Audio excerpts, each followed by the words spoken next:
बादशाहहरू त टिकेनन्, आप कौन सी खेत की मूली है। वो जो कहते थे कि हम साथ निभाएंगे उम्र भर, कुर्सी क्या मिली वो हमें पहचानना भूल गए। सरकारी जग्गाको यति धेरै माया लागेको छ भने लिपुलेकमा पनि हाम्रो सरकारी जग्गामा कब्जा भएको छ, त्यहाँ डोजर कहिले जान्छ। सुदूर अब दूर नै झिक्कै झिक्कै माया तम्लाए। अब यहाँ त सुदूरपश्चिम देखिएन, यो कस्तो माया हो। स्वयं सरकार प्रमुखको चासो नरहेको यो दस्तावेज। सम्माननीय राष्ट्रपति श्री रामचन्द्र पौडेलले संघीय संसदको दुवै सदनको संयुक्त बैठकलाई सम्बोधन गर्नुभएको नीति तथा कार्यक्रममाथि आफ्नो संशोधन र विचार प्रकट गर्न म यहाँ उभिरहेकी छु। नीति तथा कार्यक्रममा गम्भीर त्रुटि छ। नियतजन्य हो वा यो के हो, यसको जवाब सरकारले दिनुपर्छ। नेपालको संविधानले समाजवाद बोल्छ। नेपालको राष्ट्रिय अर्थतन्त्र समाजवाद उन्मुख बनाइनेछ भनेर संविधानमा उल्लेख छ। यो दस्तावेजले समाजवादलाई चिनेन, त्यसैले यो दिशाविहीन छ, बेलगाम छ, यो संविधान अनुरूप छैन। तसर्थ यो प्रथम दृष्टिमा खारेज योग्य छ सैद्धान्तिक दृष्टिकोणबाट। यसले महान जनयुद्ध, जनआन्दोलन, मधेस आन्दोलनलाई सम्मान दिनमा कन्जुसाई गरेको छ। भदौ 23 र 24 को घटनाको जिम्मेवारी जेनजीको टाउकोमा हालेर उम्किन र उम्काउन खोजेको देखिन्छ। भ्रष्टाचार विरुद्ध शून्य सहनशीलता भन्छ तर आफ्नो सम्पत्तिको स्रोत भन्दैन। यसले दोगलापन देखाएको छ।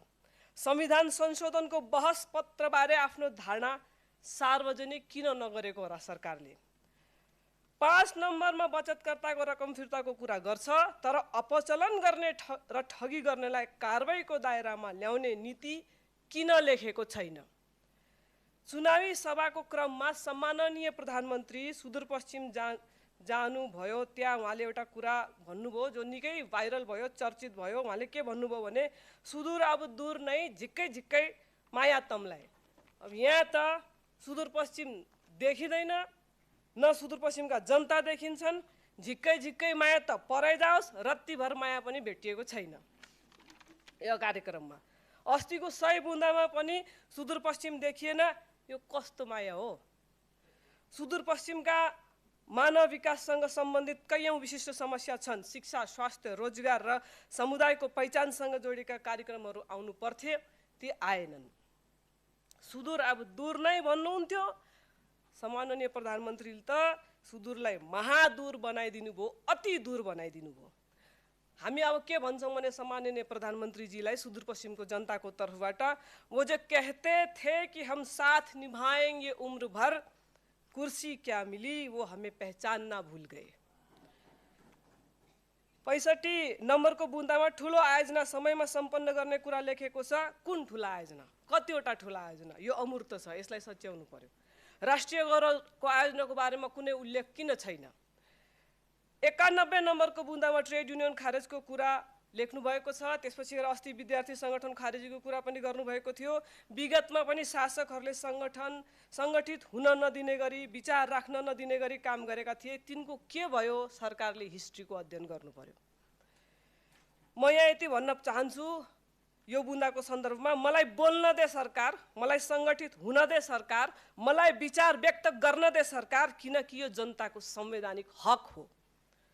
सबै प्रकारका लैङ्गिक हिंसामा शून्य सहनशीलता सरकारी दस्तावेजमा कहिल्यै नछुटिने जादुई वाक्यको रूपमा प्रयोग हुन्छ। बलात्कार जस्तो जघन्य हिंसा निरन्तर भइरहेको छ। सोशल मिडियामा आफ्नो विचार लेखेको बोलेको भरमा डिजिटल हिंसा सहेर बस्नु सामान्य भइसकेको छ। उपभोक्तावाद र भद्दा पुँजीवादले सिर्जना गरेको संस्कृति र यसका मानकहरू भत्काउने स्पष्ट नीति र कार्यक्रम आएन भने कसरी जोगिन्छन् महिलाहरू हिंसाबाट। बलियो डिजिटल कानुन बनाउनेतर्फ सरकारको ध्यान आकर्षण होस् भन्ने चाहन्छु। प्रतिनिधि सभा नियमावलीबाट महिला समन्वय समिति हटाउने र मुख्य न्यायाधीश नियुक्तिको प्रकरणले सरकार महिला अधिकारप्रति असहिष्णु छ भन्ने कुरा बाहेक अरू के पुष्टि हुन्छ। सुकुम्बासी र अव्यवस्थित बसोबासको समस्या समाधान, उचित बसोबास बारे यहाँ तपाईँहरूले उल्लेख गर्नुभएको छ। अनि यो नीति लागू नै गरी किन डोजर चलाउनु भयो सरकार, यसको जवाफ दिनु पर्यो। नागरिकको जिन्दगी खेलवाडको विषय होइन।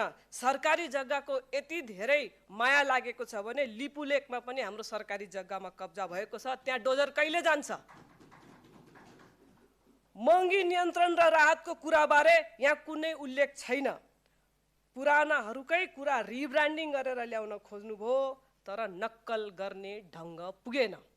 सरकारले मेहनत गरेको देखिँदैन। नीति तथा कार्यक्रम नवधनाढ्य र उच्च वर्गको लागि मात्रै जस्तो देखिन पुगेको छ। यो नीति तथा कार्यक्रमले गरिबलाई चिनेन, यसले जेनजीलाई ठगेको छ। नीति तथा कार्यक्रम र सरकारको गतिविधिले के सन्देश दिएको छ भने गरिबका लागि चमेली यो सरकार बोल्ने छैन। यो भुइँ मान्छेको सरकार होइन। जुन गतिविधि सरकारले देखाइरहेको छ यसबाहेक अरू कुनै सन्देश यहाँ देखिँदैन। जनताले पावरमा पुर्याएको छ। म सरकारलाई आग्रह गर्न चाहन्छु, जनताको सेवा गर्नुस्। जनताको मालिक या जनताको राजा बन्न खोज्नुभयो भने हेक्का रहोस्। नेपाली जनतालाई बादशाहलाई घोडाबाट खसाल्ने काम राम्रो गरी आउँछ। विगतमा पनि बादशाहहरूले यस्तै गरी शासन गर्न खोजेका थिए, जनतालाई चाहिँ रैती बनाएका थिए। अब नागरिक बनिसकेको जनताले नयाँ राजाको खोजी गरेको छैन। जनताले आफ्नो सेवक चाहेको छ। सम्माननीय प्रधानमन्त्री र सरकारलाई आग्रह गर्न चाहन्छु, जनताको सेवा गर्नुस्, हैन भने बादशाहहरू त टिकेनन्। आप कौन सी खेत की मूली है। धन्यवाद।